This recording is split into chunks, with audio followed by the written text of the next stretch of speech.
Thanks, Gregor. Good morning, Andrew. Um, Describe a few of the things from last night's game that you liked the best, and some of the things you guys still need to work on better against Leafs. I think the things we can work on better is defensively, just our coverage from when they get the puck kind of below the goal line. Just like our positioning a little bit, and our anticipation needs to be a little different, a little better. So that's probably the one point that we need to improve upon. Other things we liked,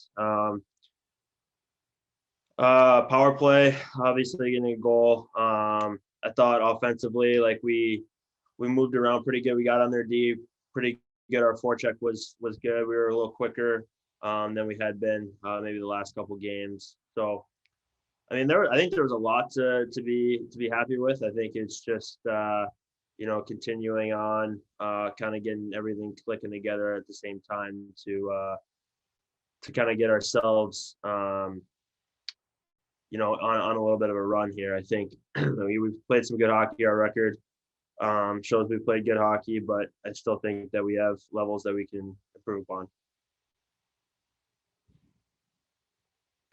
We'll go next to Mitchell Clinton from Jets TV. Go ahead, Mitch. Hey, Andrew. Just curious, obviously not too many power play opportunities yesterday, but you guys able to cash in on one with your goal. Just what did you like about what you guys were doing there? It seemed like there was a lot of emphasis on pucks from the point, just kind of getting through, and then you guys creating traffic in the kind of that slot area. Yeah, I felt like they were kind of giving P a pretty wide lane to shoot the puck. So, the first power play was good too, where we had good entry, had some rebound chances, had some good point shots, had an opportunity to put the puck in the net, just didn't go for us. But yeah, the second one, they were kind of spread out on Nicky and Doobie, so Peeler was able to just rip a couple of slap shots, and we were able to get screens in front and puck recoveries every time. So just when those killers are so wide like that, and P's got such a good shot that we like where we're sitting when he's able to tee it up back there. Back to Paul Friesen from the Sun. Go ahead, Paul. Andrew, after such a hot start offensively, what was it like to break the goalless drought? I know you don't measure all your play in that, but by your reaction, I could tell it was special. Yeah, it felt good to get one again. I've been on the assist train a little bit since the last goal, but it felt good. Had some chances, throughout the last however many games, but still felt like I was contributing, obviously away from offensively, and then having a lot of assists. But it felt good to get back in the goal column and want to try and ride that momentum a little bit. Thanks very much. Oh, sorry. Back to Paul Friesen for one more. Go ahead, Paul. Since there's no one else jumping in, I thought I would.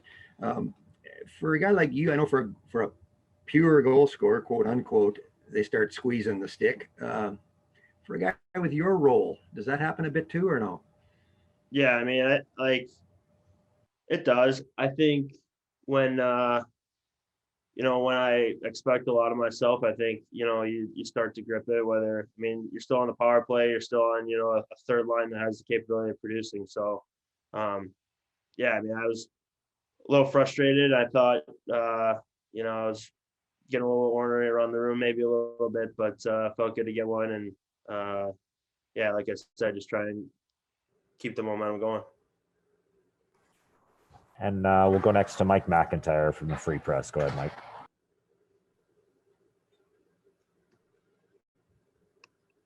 Andrew, sorry, joining here late. Just want to ask you a question. Tomorrow marks 1 year to the day since the sports world kind of shut down. And, looking back on that day a year ago, Paul talked about it a few days back about how he maybe foolishly thought that this was just going to be a few days, and it obviously, meshed into something much longer. What are your recollections of sort of that time, that night in Edmonton, and then moving on to Calgary, and I guess your initial thoughts of how this was going to play out? Yeah, I think Wheels and I have told the story, but we were walking to the rink for the game, and during our nap, March Madness had been canceled.